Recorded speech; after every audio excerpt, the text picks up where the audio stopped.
I'm James Hughes, bioethicist and resident techno-progressive. And I'm Nir Eisikovits, philosopher and resident Luddite. And you're listening to Prosthetic Gods, an optimist and a grump on tech, a podcast where we explore the social, ethical, and political impacts of emerging technologies.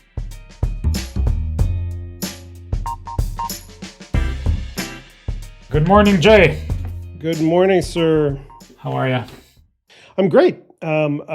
Very anxious about politics, but that's not what we're here to talk about today. No, this can be your therapy from politics anxiety. Please. So today's topic, we're talking about moral machines. Full disclosure, a friend of mine, Wendell Wallach, wrote a book called Moral Machines with Colin Allen back in the day, and I've been promoting it ever since. So I like the title. But the general topic is, what would it mean for machines to be moral? And I think it raises some pretty fundamental questions about what we think human morality is in the first place. Yeah, aka the alignment problem, by the way. Can we align AI to our moral values? Maybe it makes sense to kick off with looking at some of the assumptions that underline the question. So this, positing that machines can act morally presupposes that, we know what it is to act morally in the first place. It presupposes that there is such a thing as moral facts that there can be agreement about, which I guess is controversial in and of itself. It presupposes that if there are such moral facts, namely that murder is always wrong or that you must respect your parents, blah, blah, blah, that an AI can identify what those facts are, that we can agree. Well, let's start there. I mean, the beginning of human morality, I think, the way we schematize it, at any rate, now in the West, is more principalism, that there's a kind of absolute rules out there. But there are other ways to think about morality that may also draw on moral facts, but that aren't as much, you did X, therefore you get the X punishment. Right. Which is the Isaac Asimov, just to do a little bit of the history, one of the first proposals that people often talk about for moral machines is Isaac Asimov's proposals for the 3 laws of robotics, which is that a robot should never kill a human, should always obey humans, and should always protect itself in that order. And he wrote those novels back in the 1950s to illustrate that the kind of principalism doesn't really work. And so, that, one of the problems with principalism is that you can have incompatible moral principles, and robots don't know how to deal with that. And in some way, it would seem so, just to kind of get clear on the language, principalism would be essentially the robots kind of following an algorithm or following a set of, rules, whether those are maximizing happiness or, more duty-related deontological kind of rules. In some way, that would seem to almost be, if you could come up with the rules, if you could agree with the rules, that would almost seem to be a more promising approach than anything else, because computers are not bad at following rules. Right, and there's situations where I think we want basically a rule-following robot, like rules of war, or also autonomous driving robots, that we would not want them to be doing complex consequentialist calculations about the relative value of hitting the nun versus the 3-year-old. We just want there to be a rule there. But that consequentialism has its problems, because robots can't, humans have these kind of implicit rules about how they think about things consequentially, and you would have to replicate that somehow on machines. And empathy has a problem, because robots, we don't know that they can empathize yet, or at least we don't know what empathy means in that context. So I think all of our approaches to morality has a problem with robots. Yeah, so on the most fundamental level, we'd need to agree on the rules before we can have a rule-following robot, and we don't agree on the rules. Utilitarians and consequentialists differ on rules, and so that's an initial difficulty. Maybe we should backtrack just a little bit and say, why the hell is this question important in the first place, this question of moral machines? And the answer is kind of straightforwardly, if the AIs are going to be making an increasing number of decisions and hiring, firing, sentencing, police force allocations, either decisions or recommendations, right? It matters that they do it decently. So that's why the discussion matters. Yeah, I think it ranges all the way from war and the factory to the home. The situation I always flash on is a robot taking care of your parent.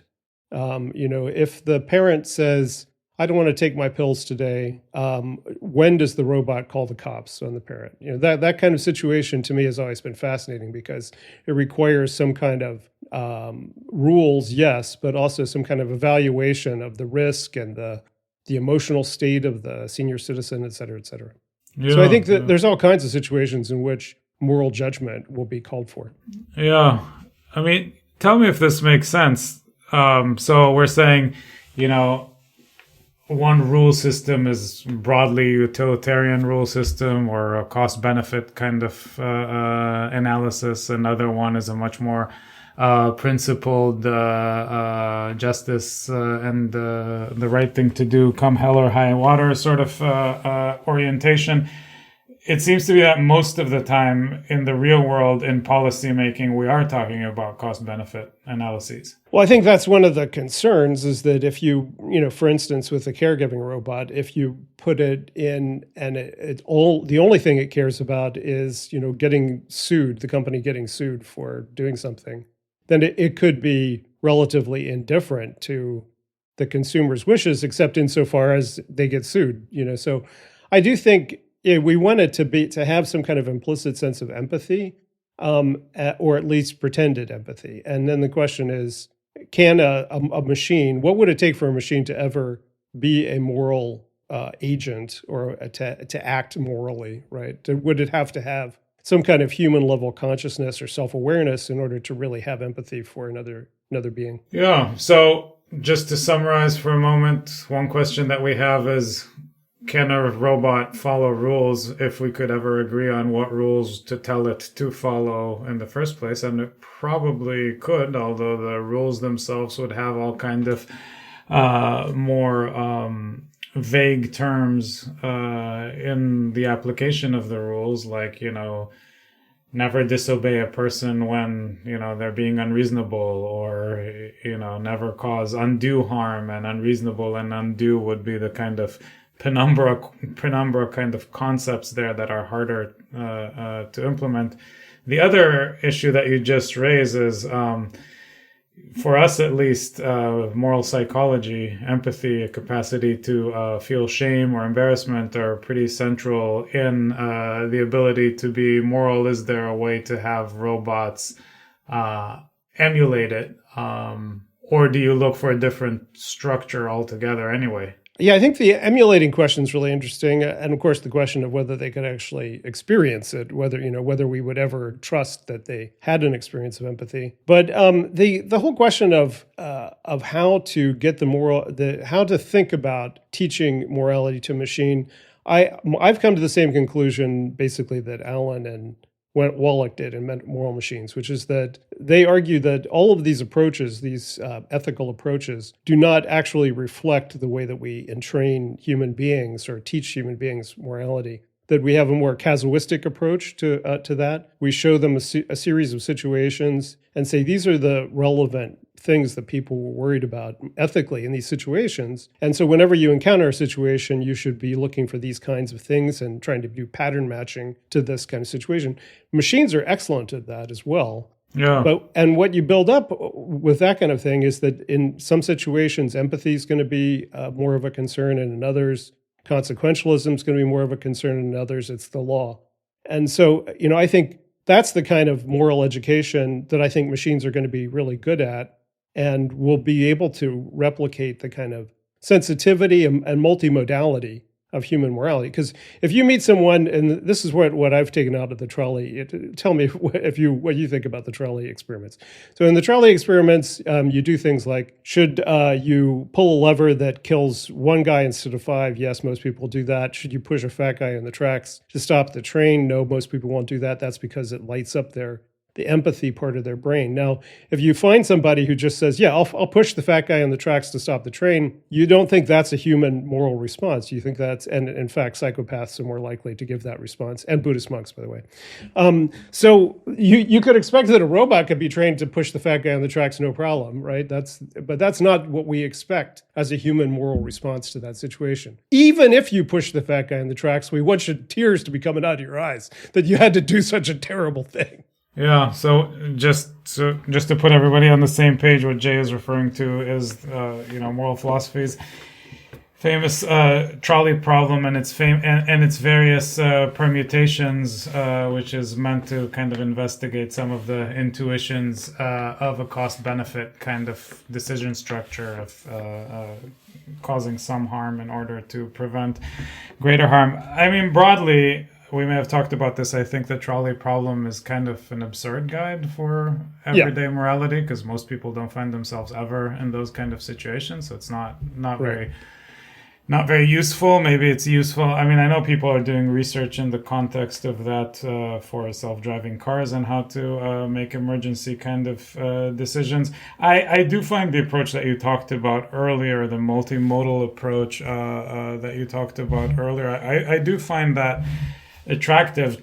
Tell me if this tracks with the kind of thing you're talking about. Basically, training machines in virtue ethics, training machines to be on a broadly Aristotelian program of behaving like a decent person would have behaved like under the circumstances, exposing them to enough kind of detailed stories and case studies and particulars to know, under these circumstances, I would be principled. Under these circumstances, I'd do a cost-benefit analysis. Under these circumstances, I try to put off the problem. And so this is Aristotle's basically classic conception of how we learn to be good, which is by following what a good person, brave person, generous person, honest person would have done until slowly it becomes second nature. That almost sounds like the training process of a machine. And then the question, becomes a data set. Look, I mean, there's something attractive to me about the idea of, rather than, coming up with a fixed algorithm, you feed the AI a bunch of literature in which people behave decently and indecently and give it different kind of weights. You have it read, Chekhov and Jane Austen and Nick Hornby or whatever, where moral questions come up. One limitation of that, which I'm totally fine with, is and by the way, what you described is the way that LLMs have been trained, and exactly. that's why LLMs do have ethical opinions and things. So. Well, at least they can emulate them, right? But I think for an Aristotelian, I don't think necessarily they have an opinion about whether we're emulating them or not, right? Right. It's a statistical average of all of our opinions, or at least the opinions it was given. Right. But so there, the moral universe is per community, right? There's no overarching moral principles in that kind of scenario. So Jay is morally trained to behave like a good American or a good Bostonian or whatever would behave, and not necessarily the same thing would apply in India or China, etc. And the level of universality of this is at the community level. There are right answers within a given practice. There's not necessarily right answers across practices. I think that's my intuition. I mean, I'm not a moral realist. I don't think that there are absolute moral facts. And so I'm quite sure that there will be AIs that are trained to be moral in a variety of different kinds of morality. Sharia, Chinese. The CCP is training its own AIs to uphold, Xi Jinping thoughts. So I don't think that we're going to see a convergence of artificial intelligence on a particular morality just because it's the smart morality. Yeah. I do think there's an interesting question about what it would mean for morality to be smarter than for beings that are smarter than humans to have a morality, and whether they might come up with moral principles that are different from ours. It's impossible to really speculate. Yeah. I mean, so on this Aristotelian picture, if J has the luck and the circumstances for more moral training, you'd have better judgment than me that has less. Right. On that picture, you could certainly have an AI. You actually, not you could, you eventually would have an AI that would have better moral judgment than human beings, who would know, who would make a better, more plausible decision on how much to give and when charitably, or when to tell a white lie and who to tell it to and to what extent, etc. And that's just a function of the fact that it would have better training. I mean, let me Yeah. just mention parenthetically Kohlberg, who was a Harvard psychologist back in the 70s. And I was very influenced by him. Whenever I mention him today to moral psychologists, they just smirk because he got a bad rep. One of his students went on to become, Carol Gilligan, went on to become a proponent of empathy-based ethics and portrayed what he was doing as kind of old patriarchal way of thinking about ethics, and she was the feminist way of doing ethics. I don't think that that was a fair characterization. But anyway, the reason I bring it up is that Kohlberg was a proponent of the idea that moral ideas could be systematized in terms of that if you understand this one, you probably understand this one, but if you understand this one, you may not understand this one. So, in other words, might makes right. He would show, all children go through a might makes right kind of phase, and then they transcend that when they realize there might be higher ethical principles than who has the power. And you can understand if you have the higher ethical principle, you can understand the might makes right principle, but you can't. If you're at the might makes right, you can't understand the higher principle. So I think the way I would think about this in terms of an AI context is that there are levels of moral sophistication that humans and machines will attain. And the highest one in Kohlberg's was that you have laws, and the laws are from a social contract, but then you have an individual obligation to civil disobedience and moral incivility if you decide that that there's a higher moral principle at play. And I think that's, if you think about it that way with machines, do you ever want a machine to say, well, I understand that these are the rules and the laws that I'm supposed to follow, but I think that there's a higher moral principle here. I'm not sure I want, the robot Martin Luther King deciding what the higher moral principles are. Yeah. One example that comes to mind for that is that famous description from George Orwell during his time in the Spanish Civil War, where he saw one of the fascist soldiers during a night watch get up to urinate, right? And by the rules of war, if I'm remembering his discussion correctly, or his argument correctly, or his description correctly, he was allowed to shoot him, but he didn't want to shoot him because he didn't want to shoot somebody in such a vulnerable situation. And that is usually taken by the opponents of autonomous weapons to be a kind of argument about the special force of empathy. I've found that to be a weird argument, always, because it's quite possible, as you say, that empathy can be automated, and B, because even if the machines aren't empathetic, if they cause much less collateral damage, there's still a very strong argument for them. Is this one of those cases? Yeah, I mean, that's the argument that Ron Arkin would make. So, although I don't want to see us rushing towards allowing machines to make moral decisions, the argument that we could reduce collateral damage in conflict with better artificial intelligence, I think, is a serious one, and I think it gets dismissed too easily. Yeah. So would that be? I'm just trying to think about the reason I brought up that example is trying to think about your point about whether we want machines kind of overriding their own principles. Would they override them in the name of another principle, or would they override them in the name of empathy? Which approach is more promising?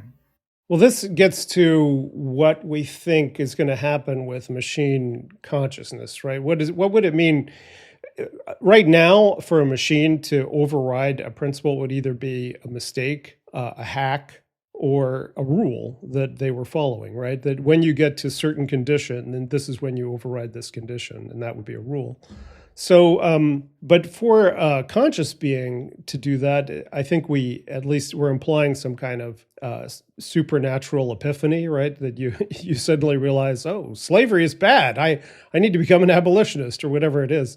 So I don't know when we're going to see something like that in a machine, and that's what I'm afraid of is what they would come up with. But Yeah. the people have been worrying about machine alignment, machine safety. This is all a part of their thinking as well.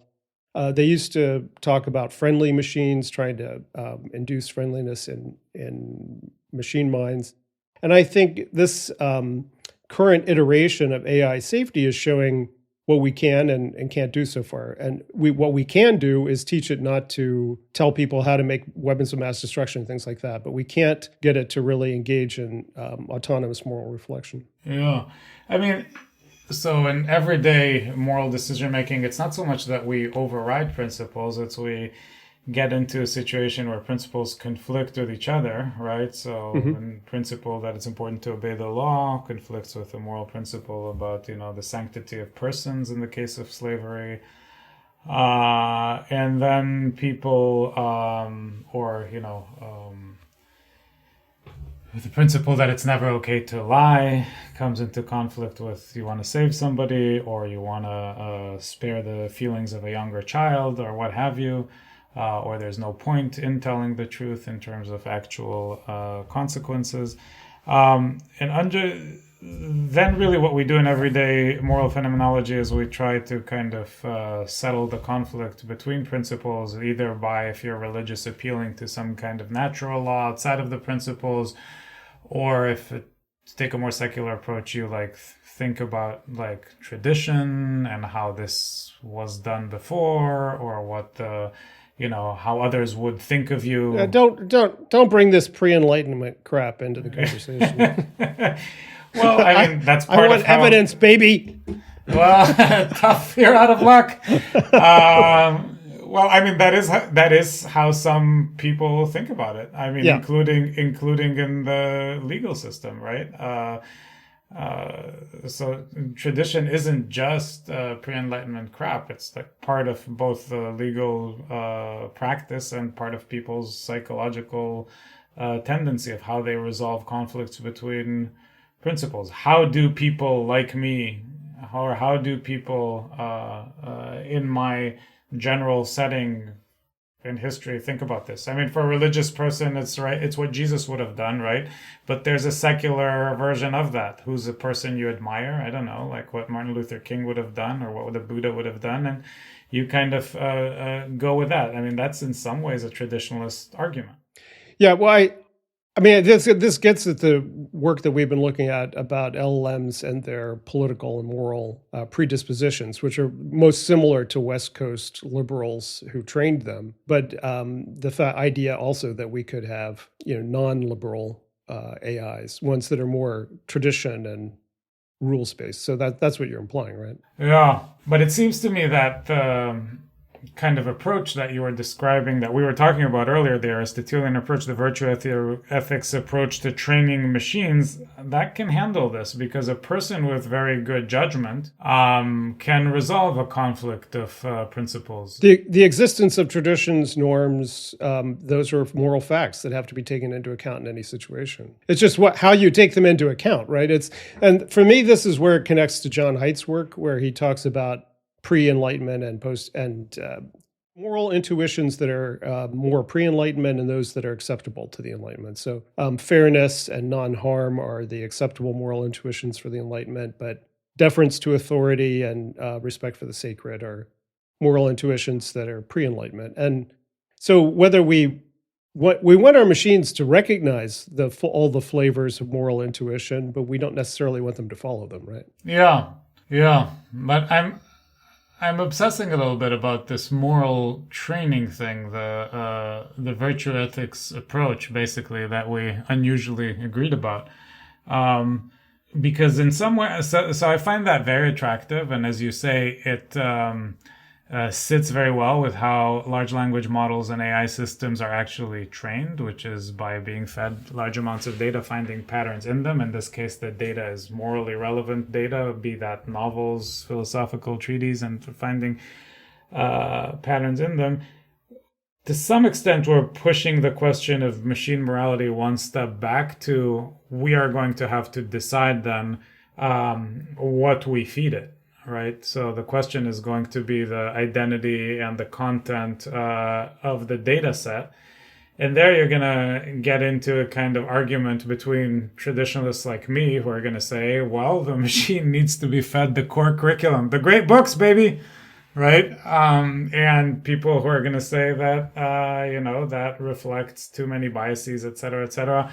So even if you agree that that's a promising way to train machines to be moral, you're still going to end up having a fight about, what the relevant training set is going to be. Absolutely. One moral story that I always flash on when I think about this, and I'm sure you've got examples from martial virtue ethics as well, but there's a story of a Buddhist monk in China who made a vow to remain silent and meditate alone the rest of his life. But his mother, when she was dying, came and begged to see him one last time, and he refused. And for certain Buddhist audiences, you sympathize with the monk and his vow, but the majority of people are like, "What? You didn't talk to your mom before she died?" And so it's like different cultures will have these different things that they valorize, and each AI is going to reflect that. Yeah, that's Kant makes a similar famous example in the groundwork where he talks about you wouldn't be allowed to lie to the axe murderer to save the life of the person hiding in your attic or your basement. I sometimes think about the von Kleist novella Michael Kohlhaas, which kind of describes that personality very well. That kind of they cannot tell a lie, even though the principle before life personality. I mean, broadly, just God forbid if that's how we train machines. Yeah. Well, I don't think we want machines that follow the Ten Commandments or whatever, because that would lead to disaster. But one of the things that comes out of this kind of reflection is whether there's all this research on the bias that judges have in sentencing, and we're using artificial intelligence already for sentencing and bail decisions, all kinds of decisions in the criminal justice system. And I think you can make a similar argument to Ron Arkin's argument for machines following the rules of war. You can make an argument that you could get better justice out of automating these kinds of criminal justice decisions, which are the way that we codify our moral code, right? Yeah. So, but it faces all the same problems.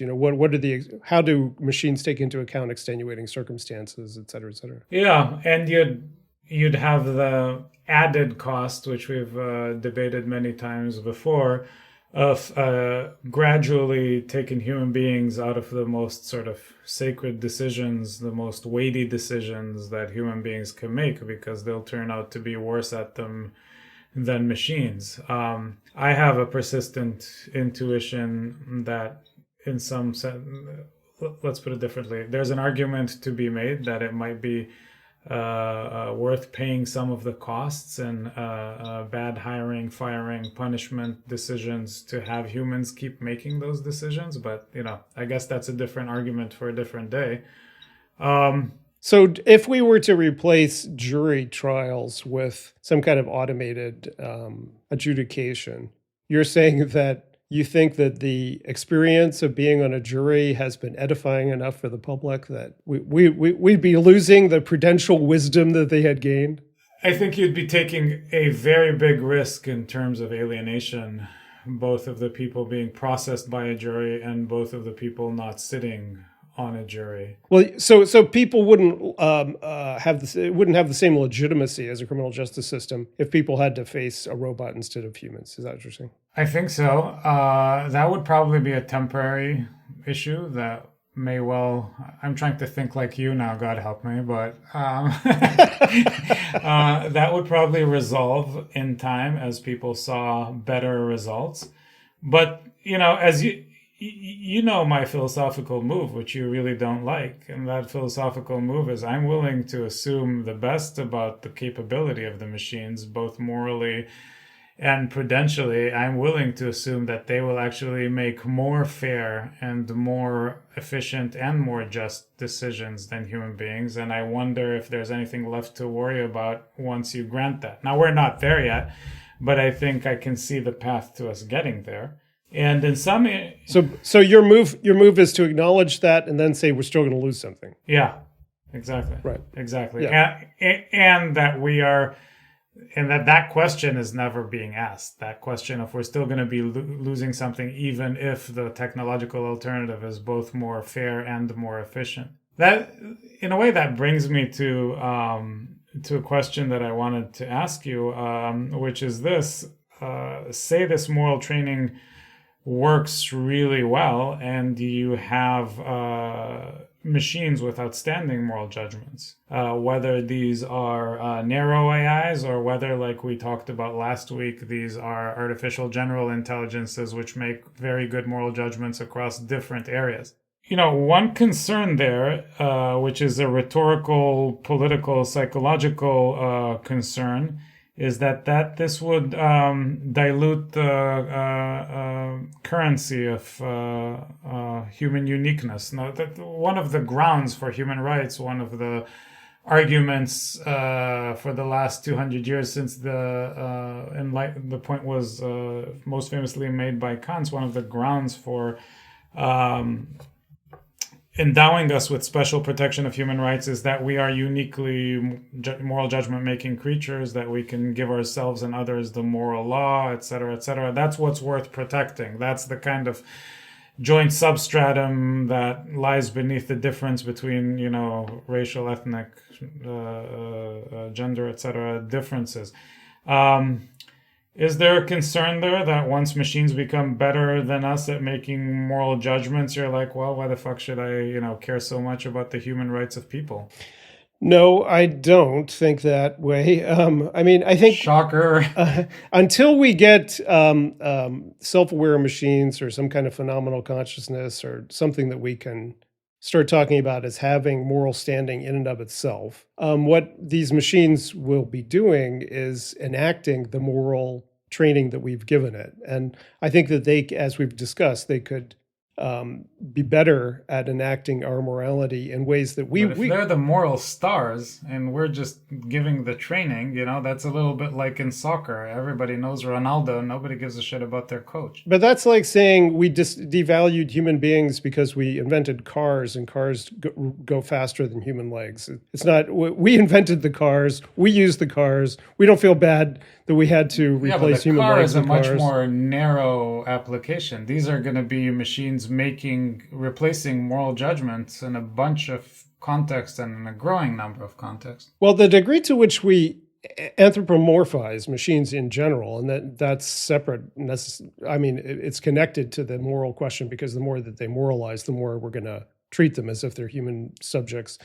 But we will be doing that anyway. We already do that with Roombas, you know, that aren't making any moral decisions at all. So I think that's going to be something that we're going to have to work with, struggle with. But I think if for us to replace something that we do imperfectly as humans with something we do more perfectly with a human tool, that is not a devaluation of the human being. Now, then there's the question of whether machines can ever be moral patients or subjects, whether they can develop sufficient moral standing that we have moral concern for them as subjects, and whether they themselves can have the capacity, the psychological, phenomenological capacities that we consider to be moral, agents in the world. But for us, I guess what I'm saying, let's phrase what I'm saying differently. That you became a moral patient and a moral subject was the side effect of the fact that you were very good at making moral judgments. That's the kind of history of the Enlightenment and the history of the rise of the human rights movement.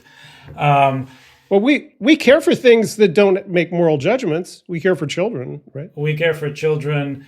Well, on that theory, we care for children in part, at least, because of their potential to become moral subjects, right? And we also care for them, obviously, because they're ours. So that's the limitation of this view. And we care for them because they're cute, but that's all about evolution. But my point is that moral status became attached to us. One of the arguments for moral status was the capacity to think abstractly and to make moral judgments. The fewer of those you make, a world without people making those judgments is a world in which you would take people increasingly less seriously morally. I mean, the kind of ad absurdum direction is Wall-E, the movie, right? Where why would you take seriously the people who sort of are completely consumed by a life in which they don't make those judgments anymore? But, even here, with us, we talked briefly a little bit ago about Google LM, or the new Google technology that could take the kind of stuff that we write and think about and automate an AI podcast in that. And as it's not great yet, so I still think that you should listen to us. But once it becomes great, we become devalued in that. So in the moral machines context, there's a specific version of this broader question. If a key capability of yours gets replaced by machines, do you still get taken seriously? I think it's relatively inevitable that all of the things that we do currently are going to be done better by machines. Mm-hmm. And then the question is, what will we do? How will we find meaning in our lives, right? You're saying that if machines actually do morality better than human beings, that we would feel devalued by that. No, I think we would. I think we would stop using the moral muscle. We would slowly degenerate from being moral judgment-making creatures. And insofar as that's the case, we would be less valuable creatures. Okay, well, that's a good segue to one of the applications, I think, of the moral consequences of machines that I'm really interested in right now is called digital twins. And one of the applications of creating a digital twin of yourself is that governments like Finland are using it to have people have conversations with their future selves so that they think more in terms of their life trajectory, the sacrifices that they need to make in order to meet life goals, the consequences of their health behavior for their future self. And I consider that all quintessentially moral. And in this particular case, it's you're creating kind of a moral exoskeleton for yourself, right? Now, the concern, the moral failure possibility here is that if you create such an exoskeleton, you become to rely on it, and your muscles atrophy. So that instead of making moral decisions for yourself, you just ask your robotic superego, what should I do in this situation, instead of having to think about it. Could that happen? I suppose it could.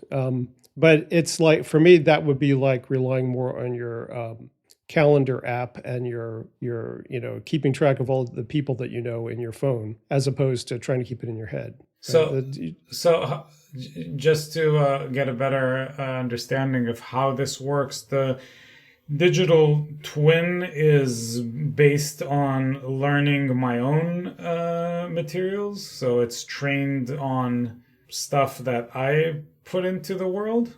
It's a nascent concept, but as I understand from what, for instance, they're doing in Finland, is they take all of your information from the state services. So they know how old you are, what your health condition is from the health service, how many kids you have and things like that. And then they project, the average Finn with your circumstances will end up here. Is this where you want to end up? And then you kind of have a conversation with yourself about where you want to go and what decisions you have to make in order to get there. Mm-hmm. Now that's not morality at a fine grain, but it's kind of thinking about your life overall. But you can imagine, just like you have a spell checker, you could imagine a kind of moral spell checker in your exoskeleton, your robotic exoskeleton, that's kind of keeping you from saying the thing that HR is going to be mad about or whatever. Yeah. So, I wouldn't mind having some of that advice every once in a while. Yeah, I would never want to talk to my future self.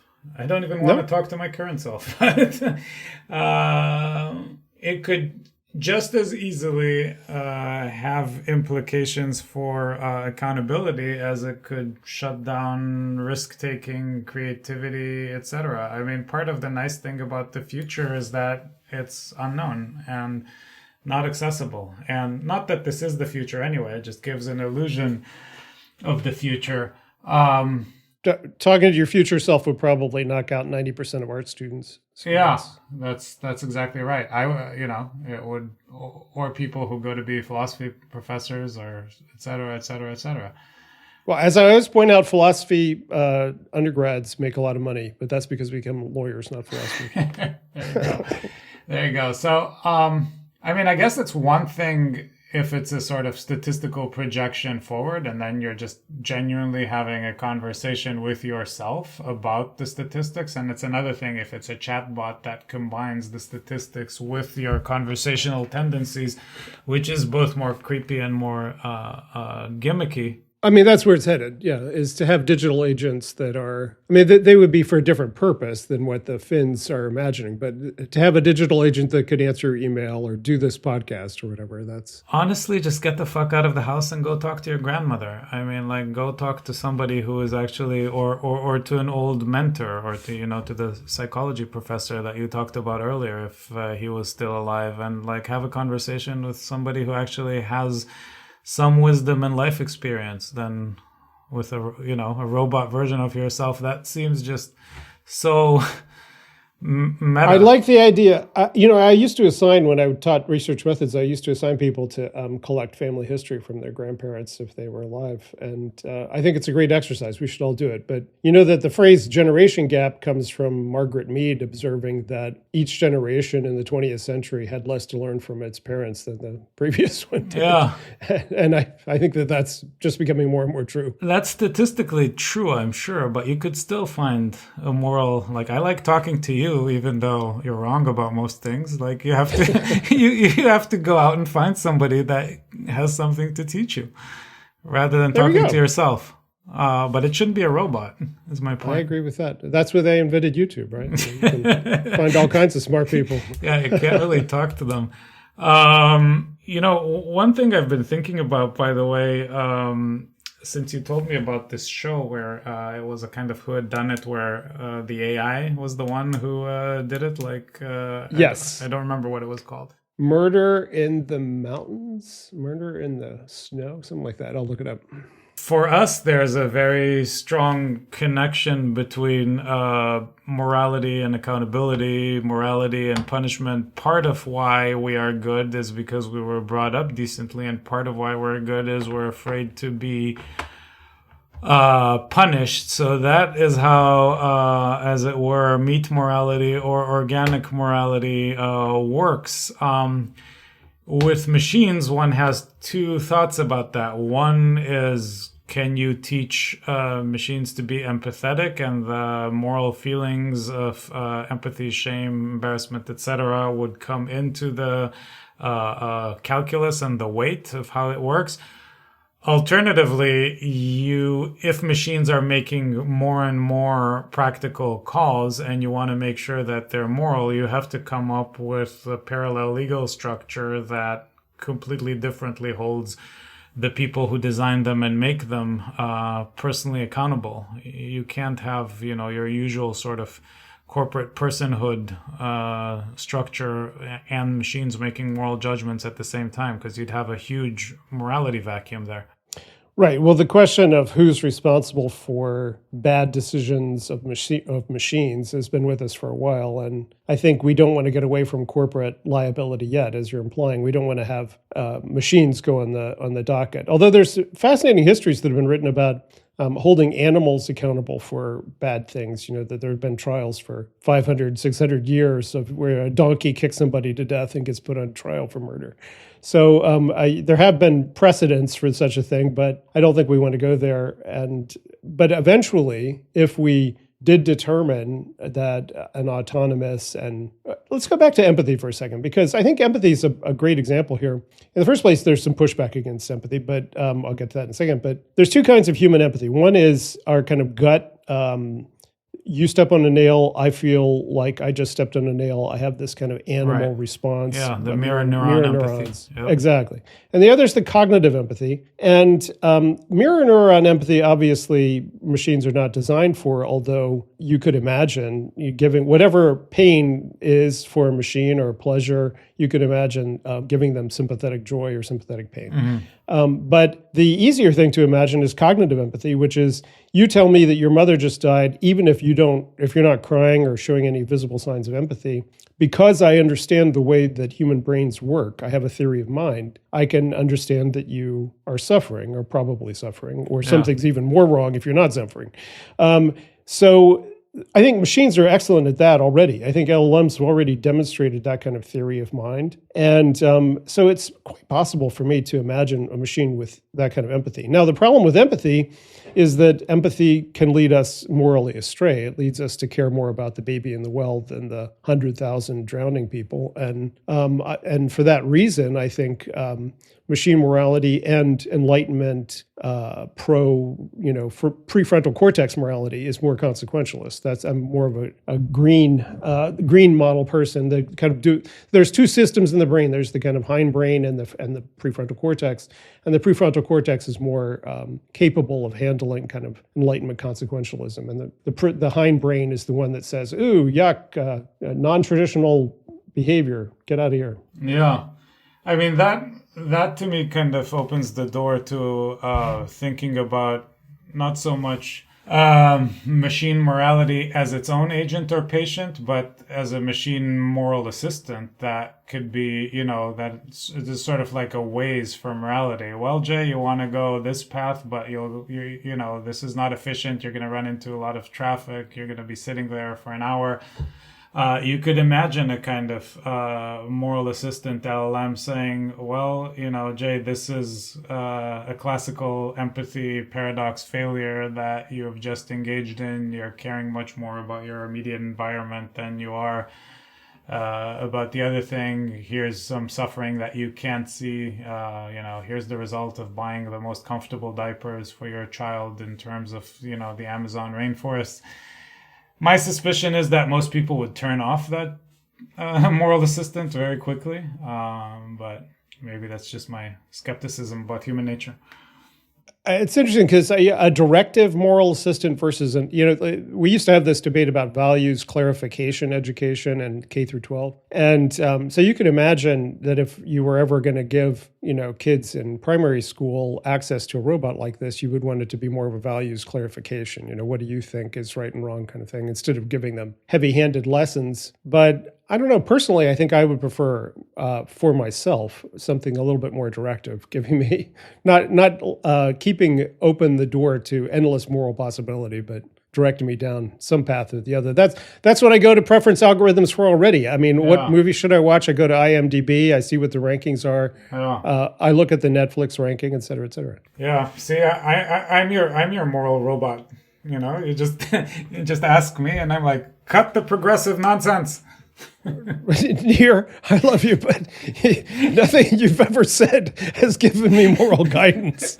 So I just give you moral shocks. You're really, if that's what your intent was, you're a piss poor at your job. I'm a shitty robot. Yeah. All right. We're going downhill. We should move to our lightning round. Robots. Let's talk a little bit more about robots. This week, Tesla got a little publicity boost by showing robot bartending. And then it turned out that this event that this robot was at, the Optimus robot was being controlled remotely by staff and was not, in fact, autonomously taking drink orders and serving drinks or whatever. So that was a bit of egg on the face, but it did bring attention to the fact that Tesla plans to start rolling these 5-foot tall humanoid robots that look pretty cool into factories in 2025. They're planning to roll out 1,000 of them and gearing up, he says, to roll out millions. We'll see. He announced the robo-taxi this week and doesn't even have regulatory clearance to to do anything with them yet. But he also got sued by the director of iRobot, the movie, for allegedly stealing the design from that movie. Yeah. I mean, one thing I thought was really interesting is that, I mean, this was a robo-cab event, and this completely stole the limelight from the robo-cab. Right. So, you know, at the very least, there's something in the zeitgeist that just can't wait to see these things. I can't, Yeah. I can't tell you how much this was starring in my kids' social media feeds, the Tesla's Optimus robots. To me, it gave very strong Elizabeth Holmes vibes, the Theranos vibe of like making the machine look like it works, but having using an older machine to do the same thing behind the scenes. Musk is weird. As much as I can't stand him, and as much as I think he's in charge of too many important functions that should be the purview of the government, like Starlink. He does tend to, on some of the key stuff, deliver. It's the same week where they managed to land the SpaceX booster, on a dot, basically, which was remarkable. Well, I don't follow the great man theory of history, and the fact that a billionaire buys companies that then produce wonderful things, I attribute more to the engineers. I mean, the other interesting thing that happened this week was that SpaceX caught a booster module that came back down to Earth, and that means that the reusability of space equipment will be improved. But Musk himself never contributed an iota of thought to how that was going to be accomplished. He just happens to own the company that did it. Yeah, and he's giving it clear leadership. I mean, I don't know. I'm ambivalent about the great man theory of history. He certainly, in addition to funding it, has kind of come up with a consistent vision for SpaceX. But forget SpaceX for a minute. Let's go back to the Optimus robots. The other interesting thing is that the Chinese are right on our heels, right on his heels and everybody else's heels, because they are dominating in battery production and in solar power stuff, and also in electric vehicles and autonomous vehicles. So I think there's a lot of crossovers where the 30 or so Chinese robotics firms are going to be making some pretty rapid progress and making more competitively priced models than everybody else. I think what this is giving us a preview into is the power of the combination of AI and robotics. Just recently, there was some real progress from OpenAI on the latency question in the advanced voice models. So if you combine some of these technologies and you have, embodied AI, all of a sudden, you're playing a different game. Incidentally, even in the question of how artificial the intelligence is in artificial intelligence, an embodied intelligence is very different than just a sort of cognitive intelligence, right? And then all of a sudden you're getting input from many more sensors and many more types of interaction with the world. I know that, what's the company here in Boston that's investing? I'm forgetting. Boston Dynamics? Yeah, Boston Dynamics is investing a huge amount in the combination of AI and robotics. More than anything else, this was a kind of trailer, a bullshit trailer, but a trailer on, what the AI plus robotics world looks like and how much excitement it can generate once it does become real. Yeah, I mean, it was a disappointment to discover, obviously, that this was being remote controlled, because I think it was last January, February, videos were circulating of a lab of robots doing autonomous things and being instructed using the language capabilities of large language models, the natural language processing. So you would ask it, what does the things in front of you imply? It looks like somebody's having a meal. What would you do when the meal was over? I'd wash the plates. Go ahead and wash the plates. Those kinds of conversations with something that could be easily a domestic robot.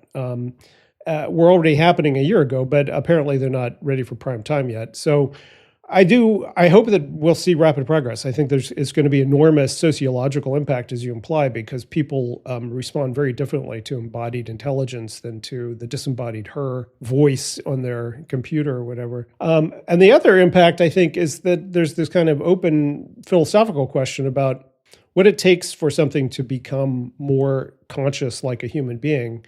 And I think embodiment might be part of it, right? Having physical limits to your own personal existence, if that's the way that it ever is perceived, would be part of, from the Leon Kass kind of point of view, you have to be mortal in order to be a subject of concern. Yeah, which does bring up an interesting kind of technological question and an economics question. It is much more expensive to upgrade robot hardware than to upgrade the AI software that would be running it. And so the shell is gonna last a lot longer. So it's if one of these robots is $20,000-$30,000 to buy, as Elon Musk was suggesting, this is gonna be sort of the shell of the robot you have for 10-15 years. Well, things are going to be changing so quickly. This kind of Moore's law, whether Moore's law will continue, is applicable here. I think it's easy to imagine the robots will have the same industrial robots and home care robots would have the same upgrade path problems that we have with our computers, right? That there's certain kinds of, like right now we're talking about AI chips to roll out into all kinds of things. And those AI chips will just become more sophisticated as the software grows over time. So we'll have to see what the upgrade path is. In fact, I've mentioned this before, but there's a TV show called Humans, which the British version of has John Hurt has a home care robot that has all of his family's his memories with his wife because it was there taking care of them, and he doesn't want to replace it because he would lose. This is absurd. Why would you necessarily lose robot memory? But in this scenario, he would lose the robot memory but have a better model. And he doesn't want the better model. He wants the memories. So yeah. And I take back my skepticism because I was actually, as you were talking, I was thinking people upgrade their car lease every 3 years. There you go. Why wouldn't you upgrade?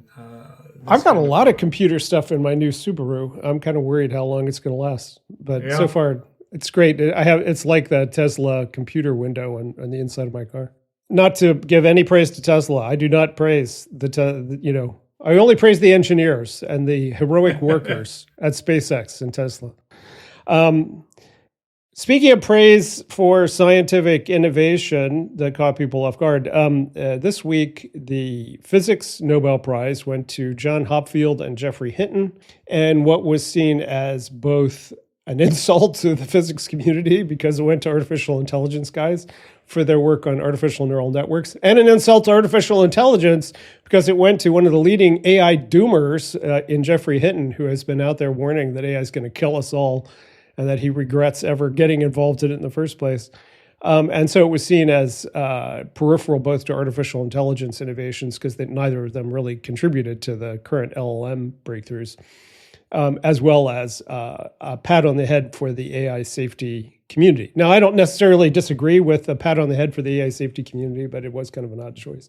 But then it came shortly followed by chemistry Nobel Prize going to Demi Hassabis and John Jumper of Google's DeepMind and David Baker from the University of Washington for the DeepMind protein folding protein structure for AlphaFold, which, trying to figure out how proteins fold. And I've never understood mathematically or chemically why this is such a complicated problem, but it's been people working on it for 20, 30 years. And apparently they made a lot of progress. And so that's an artificial intelligence thing. And the Nobel Prize for Economics went to Darren Acemoglu and Simon Johnson for their work on automation and its effect on society. So it's a trifecta of AI. It's the AI Nobel. I have to tell you that this talking about vibes. This gave me Obama Nobel Peace Prize vibes. Next year, AI kills us all, and it was Times Man of the Year. And it was. Well, I loved Obama, but that was giving him a prize for a peace that he wasn't even close to starting to make at the time, because it was just after he got elected. So this had a bit of that flavor to it, namely, this was a kind of, projective AI Nobel Prize. To me, it goes to a question that we should probably dedicate an entire episode to, which is, has the case for AI really been made? Like, is this genuinely, what are the use cases that this is really worth the social costs that we are supposed to pay for it? Like, why is this the greatest thing since sliced bread? AlphaFold is one such case. The folding of the structure, the understanding of how proteins fold can actually be profoundly transformative and curing diseases. Hasn't done it yet, but it's probably on the way. But did you get the sense that this was a kind of future-pointed Nobel rather than the traditional past-pointed Nobel? Yeah, if your comparison to Obama is that this was more of a political statement than it was a recognition of actual work, yes, I do think that especially the choosing of Jeffrey Hinton was more of a political statement. Yeah. Darren Acemoglu, you don't think that devalues the prize? I agree with the political statements, so I guess not. This is something we should agree with the values. Yeah. But I was actually happier about Acemoglu because he and I don't necessarily. I mean, he's a genius and I'm not. But does he have an awesome podcast? Yeah, there you go. Well, he doesn't need to because everyone wants to talk to him. But Darren, I think his work on automation has been pretty interesting, and it's in this field of institutionalism. It's like, what's the relationship between democracy and technological innovation, writ large over history? Hundreds of years of history, and I think that's just a great question, and he's done great things with it. No, absolutely. Just my sense was mainly with the Hinton and Company award. My sense was that this was trying a little bit too hard, trying to make this a physics question, which I would think it's more a mathematics question. That seemed to be an overly political statement. I don't deign to tell the Nobel Committee how they should be making their decisions. Well, I tell everybody how they should be making their decisions, so don't worry. Well, friend, that's our news roundup for the week. Thank you all for joining us. Any final thoughts there? No. We'll see you next time. We'll see what we talk about. Maybe Jay will have to convince you that AI is worth having. I don't think I need to convince most people. They're going to do it and gripe about it all the way, just like you. That's why people relate to you. Okay. All right. See you soon. Talk to you.